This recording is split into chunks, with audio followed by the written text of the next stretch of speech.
너 행복하니 지금?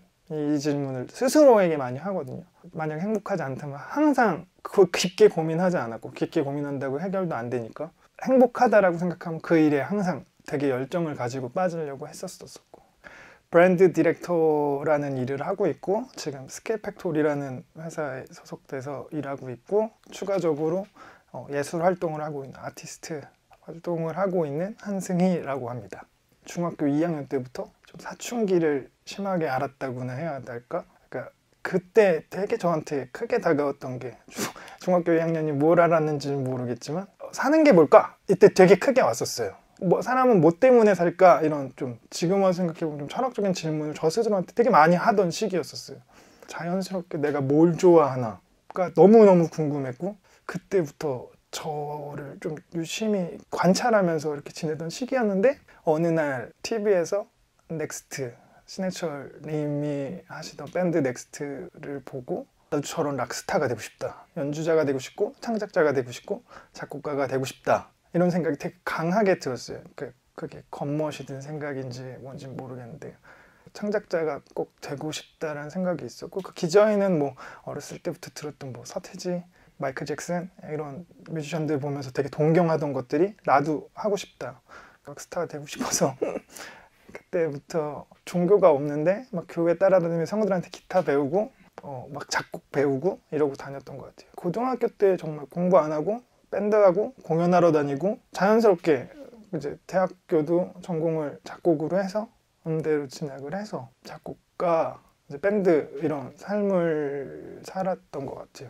그렇게 막 활동을 한동안 했어요. 나이가 한 32살쯤 됐을 때, 그때까지도 뭔가 빛이 안 보이고 딱 락스타가 되지 않는 이상은 돈을 벌기가 힘든 구조라서 한 해 두 해 버티는 게 너무너무 힘들어서, 우연한 기회에 이제 피자 프랜차이즈 가게에서 되게 유별난 친구들끼리 모여서 이렇게 매장을 하나 오픈하게 됐는데, 막 거기 갔었을 때 막 다 친구들이 막 그래픽 디자이너, 연기하던 친구, 그러니까 좀 다 독특한 친구들이 이렇게 모여서 하는 피자 가게에서 일을 하게 됐었죠.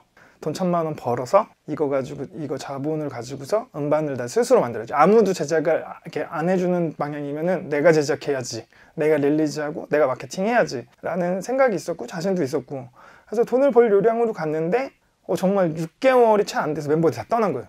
그러니까 나이들은 다들 점점 차고 이러니까 제가 책임을 지지 못하니까, 당시 제가 리더였고 제가 그 사람들을 다 모았었는데 하나 떠나면서 저도 상실이 되게 컸고, 이거 앞으로 어떻게 해야 되지?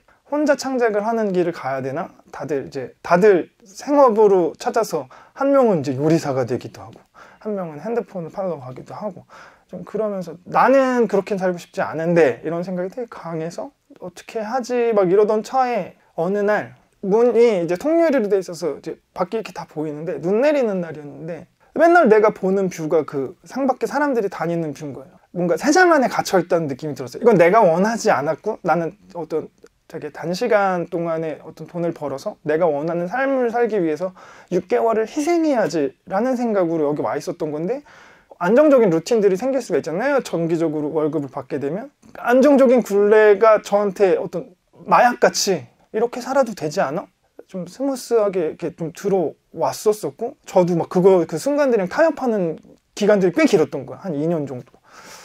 근데 어느 날 눈 내리는 창밖을 보면서 이거 내가 원하는 삶이 아닌데, 이거는 내가 스스로 문을 열고 박차고 나가지 않으면 아무도 날 여기서 꺼내주지 않을 텐데, 출근하는 거 퇴근하는 거 열 몇 시간씩 일하는 건 하나도 힘들지 않았는데 내가 원하지 않는 삶을 10분이라도 사는 게 괴로울 만큼 싫었어서, 이거는 내 스스로 문을 박차고 나가지 않으면 안 되겠구나, 이거 그만두면 그 다음에 내가 어떻게 해야 되지가 다들 고민일 텐데, 그런 고민도 없지 않았지만 지금 현재에 있는 내 모습이 너무 괴로울 만큼 싫었어서 이걸 빨리 탈피하고 싶다, 벗어나고 싶다라는 생각이 강해서 그 자리에서 고민도 안 하고 하루 이틀 만에 그만뒀죠. 돈 1,000만 원 정도 됐던 퇴직금을 받아서 이거를 미천 삼아서 한 1년 동안 올인을 하자, 완전 여기 매진해서 하던가, 이걸 가지고 새로운 경험을 하고 싶은데 되게 낯선 곳에 내가 딱 떨어졌을 때 내가 어떤 사람인지 알고 싶다라는 것도 되게 컸어요. 당시 피자집에서 일어나서 창밖을 바라보면서 자유의 여신상 보고 싶다, 뭐 이런 되게 단순한 생각도 있었었고 해서, 그 퇴직금 받아서 돈 1,000만 원을 다 쓸 때까지 오랫동안 버텨보자 한 3달 가까이 미국에서 배낭여행을 했죠. 한 3개월 동안 낯선 곳에 있었을 때 내가 뭔가 작은 거라도 배워오겠지라고 그런 기대감을 갔는데 갔다 왔는데 정말 배운 게 아무것도 없는 거예요. 그냥 여행만 한 거예요. 근데 그렇더라고요. 여행이라는 게 뭔가 깨달음이라는 게 그렇게 쉽게 오지도 않을 뿐더러 뭔가 기브앤테이크의 형식도 아닌 거예요. 깨달음. 그래서 아무것도 남는 게 없었었는데 아주 한번 재미난 경험이 어느 날은 이제 벤치에 앉아서 무거운 배낭도 이제 내려놓고 쉬고 있는데 저기서 정말 흑인 꼬마애들하고 백인 꼬마애들이었어요. 중학생도 아마 안 됐을 거예요.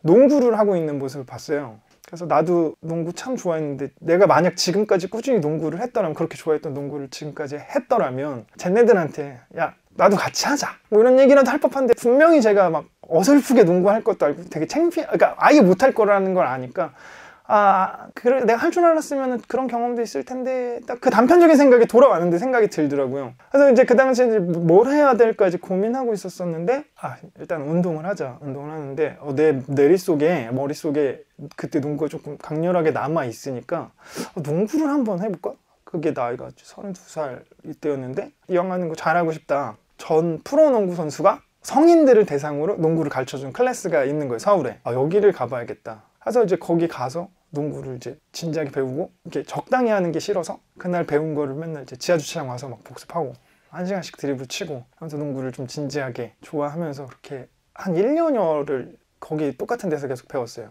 배웠는데 트레이너가 이제 전직 프로농구 선수였는데 은퇴하고서 이제 그 일을 하고 있었었는데 대화를 하면 좀 대화가 좀 되게 잘 됐어요. 그러니까 이때도 비슷하고 공감대도 비슷하고 이래가지고 잠깐만 너 그러지 말고 나랑 이 일을 같이 해볼래? 나는 운동만 했던 사람이라서 그런 거 스토리를 만들고 이걸 마케팅을 하고 포장을 하고 하는 방법에 대해서는 좀 내가 약하니까 내가 보니까 그런 소질이 있는 것 같은데 그래서 너 이거 도와줄 수 있겠냐? 같이 해볼 생각이 있냐? 그래? 재밌겠다 이러고 나서 브랜드 디렉트 일을 하게 된 거죠. 근데 그 당시에 그게 거의 스타트업 비슷하게 하는 회사였는데 제가 거의 초창기 멤버로 들어가서 결과적으로는 지금은 국내에서 거의 제일 규모가 크고 제일 매출이 크고 한 스타트업이 됐죠.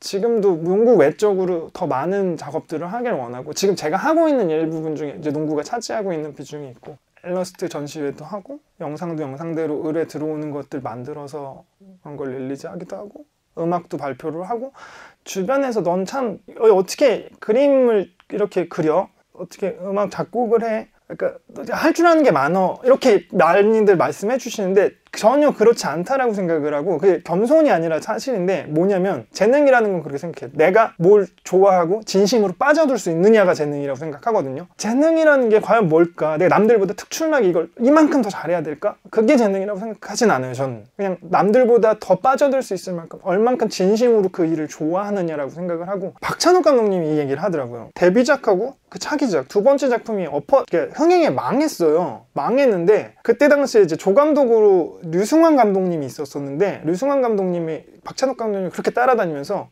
그 당시에 이제 류승환 감독님이 시나리오 공모전만 내면 다 떨어지고 마지막이라고 생각했는데도 떨어지고 그래서 자기는 너무 이 영화 시나리오 쓰고 글 쓰는데 재주가 없구나라고 생각해서 박찬욱 감독님을 찾아가서 감독님 저 이거 이제 그만두려고요. 전 너무 재능이 없는 것 같아요. 라고 했을 때 그때 이제 JSA가 나오기도 전인데 박찬욱 감독님이 류승환 감독한테 했던 말이 야 재능이 있고 없고를 누가 알겠니?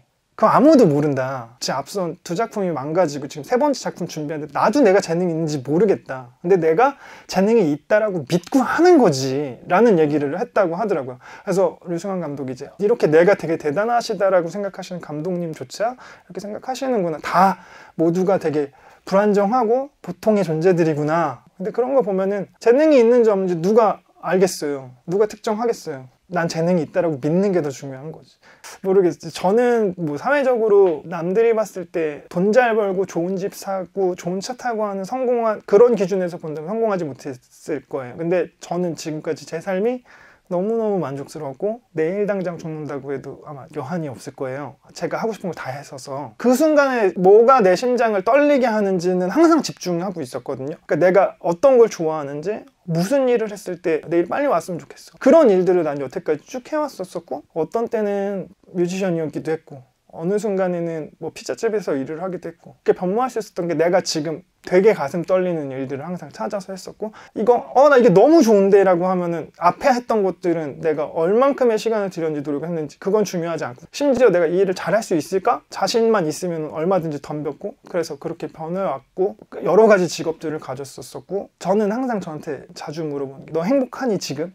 이 질문을 스스로에게 많이 하거든요. 그래서 만약 행복하지 않다면 항상 그걸 깊게 고민하지 않았고, 깊게 고민한다고 해결도 안 되니까 행복하다라고 생각하면 그 일에 항상 되게 열정을 가지고 빠지려고 했었었고, 그리스인 조르바라는 책을 읽었었는데 거기 딱 3가지 메시지가 있더라고요. 까르페 디엠, 메멘토 모리, 아모르 파티.